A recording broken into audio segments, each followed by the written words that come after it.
Wait, okay, so he has the one hand up here. And that's just arm, and then head, and then chest, and then I guess his shoulder. Kind of like down this way. So he's going to another hand, which is where we are now.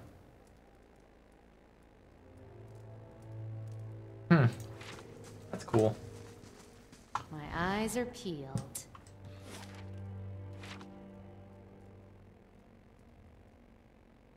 Are those a precursor to the legendary Adra Dragon? I don't know, man. You tell me. But I'm feeling that that was just a hint, as you call it. So stairs, stairs.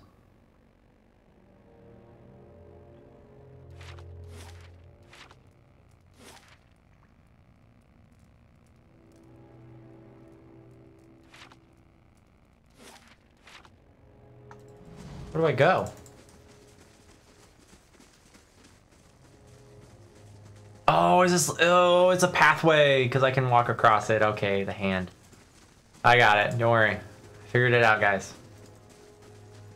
Keeping an eye out. That's right. Put all your faith into me.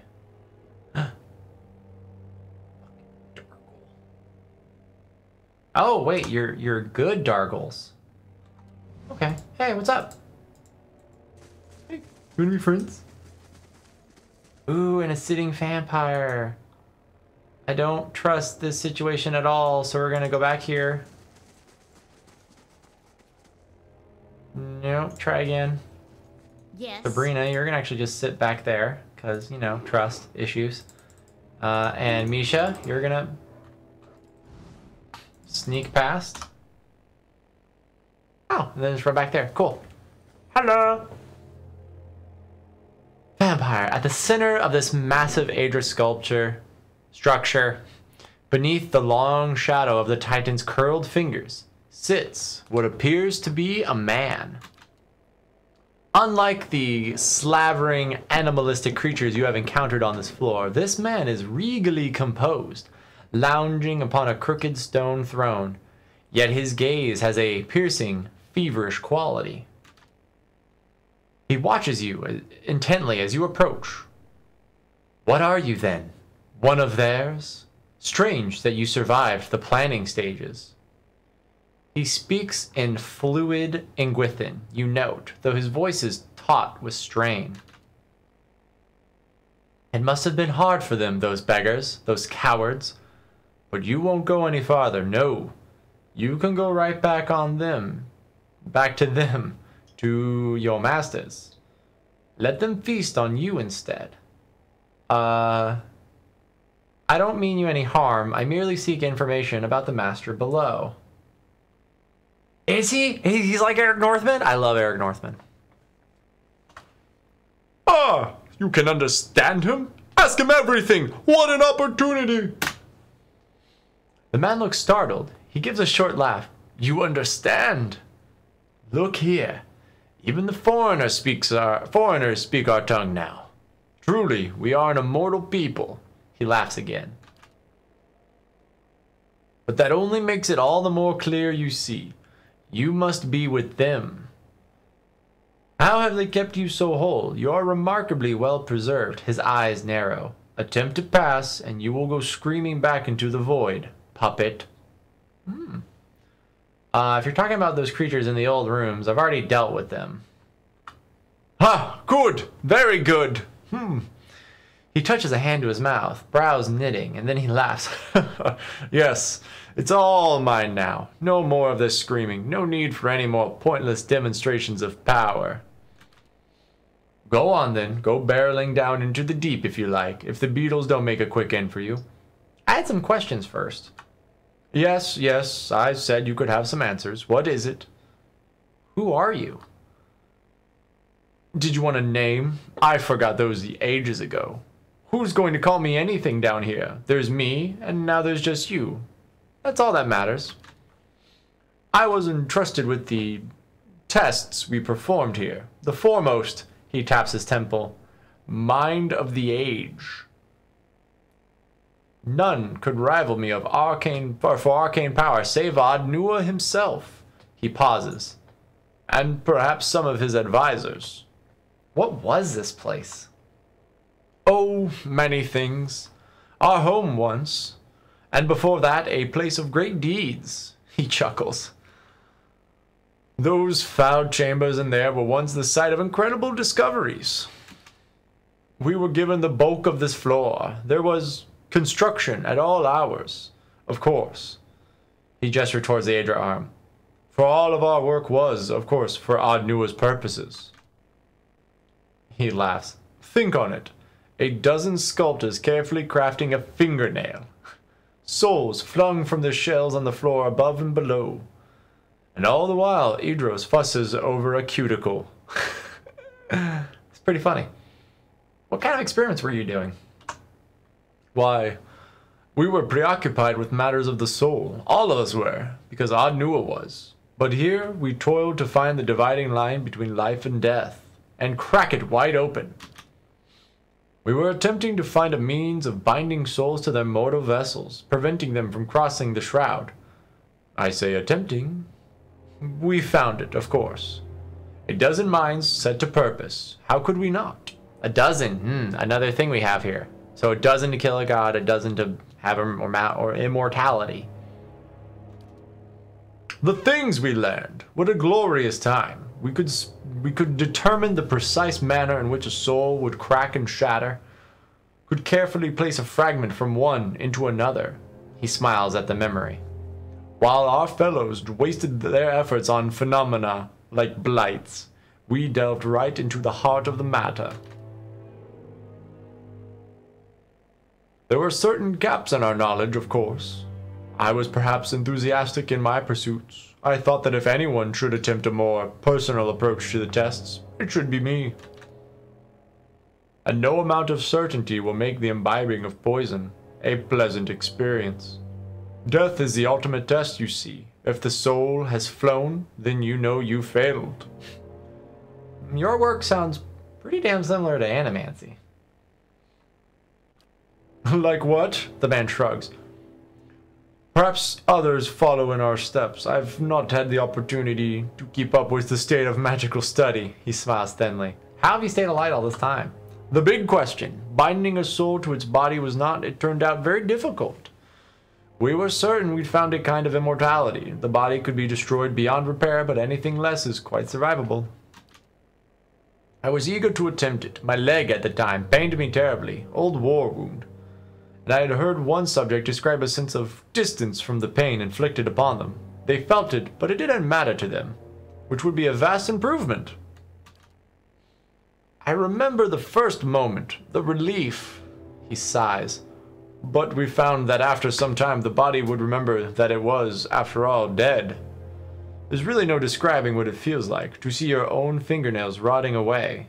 He makes a face. The smell.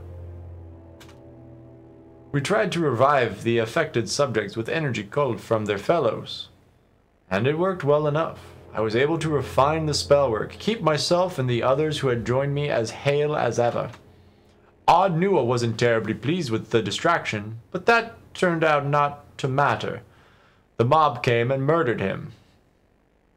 And we were sealed in here with the rest of his tools. But we still had the Aedra, you see, and enough souls housed in here to feed us for, well, as long as we wished. And so, he grins, we had a time of it, we did. We were able to preserve the furniture over the years. We had little meetings in the grand chamber. What a nice little family we were. His grin fades. Until it had to end. So what happened here? Here? You mean with them, the Aedra? All of it? That's a long tale, and my patience has diminished with time. I'll tell you what happened recently.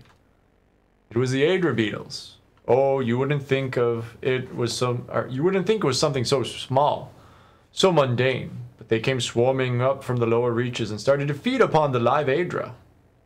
I thought Aedra beetles only fed on dead Aedra. Just so. They never troubled us before. Still, it happened.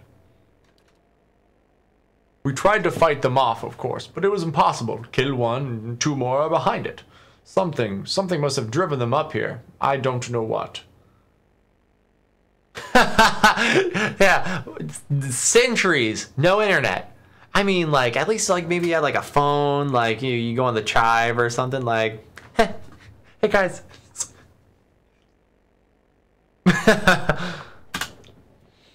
They all but amputated our Adra limb. Not enough to support all of us. Not us and the rooms, the tapestries, everything. But enough for me. None of the others knew the spells required. Their only part in it was simply to lie in their Adra coffins and be revived. By me. So it was an obvious choice, wasn't it? No more of that. No more of anything. I swore I'd burn them all to kindling if they came near. Fortunately, you made that unnecessary. Whoops. I'm looking for the master below. Do you know who that is? None of us took such grand titles. The only master of this would be Adnua, our king. Our poor grief-maddened king. He laughs. Would he call himself such, I wonder? Adnua is dead. The mob would not have retreated without killing him. He thinks a moment. But then, if we could preserve ourselves despite our death, then so, perhaps, could he. I am sure I considered the possibility once, when it had all come crashing down. If any man would prolong himself, it would be him. I wonder, was it he who drove the Adra beetles up here from below? His face twists with anger. Who stole our Adra source? Does he mourn his son yet, the mewling fool? That he should resent our feeding upon his statue? A possibility. He regards you with sudden calm. After all this time, it wouldn't surprise me. Can you tell me about Adnua? Our great lord, a wise man in his day, until his son was lost, an accident. Some small unfortunate turn of fate. You have come but a little way past the sealed chambers. You must know by now that Adnua did not take it well. He chuckles.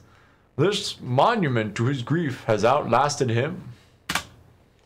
But his madness provided opportunity, a promise of immortality for us all. If it was found at the behest of a grieving father, what did it matter? He had a flock of devoted servants. For we had to find the soul in question, to bring it back from wherever it had gone to house it somewhere suitable. He indicates the statue. And such discoveries have cost, something the rabble didn't understand. I got no more questions. Don't want to attack because I don't really care. He's chill. And passionate because he's, I don't want to do passion. Very well. Good to stretch the vocal cords, I have to say. Those beetles. Yeah, okay, great. I'll be going. Give my regards to the dead when you see them. The man chuckles darkly.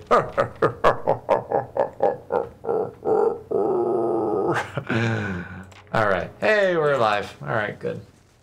Saving through that, because I don't want to... I mean, hopefully we kept all those tidbits and stuff, right? Skeletal wizard. Man, we would have had a hell of a time with this. Thick rust-red veins of dead Edra wormed their way through the statue's wrist and into the darkness beyond. Ooh. This way.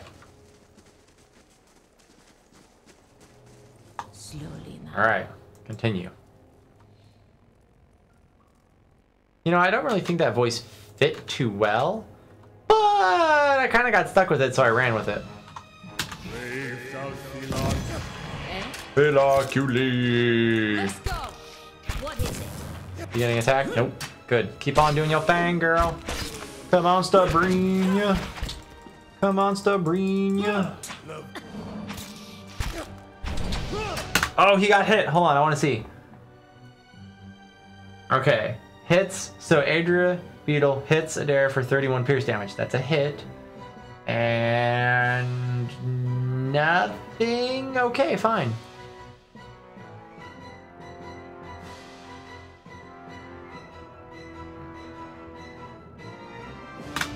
I would have thought that. you know,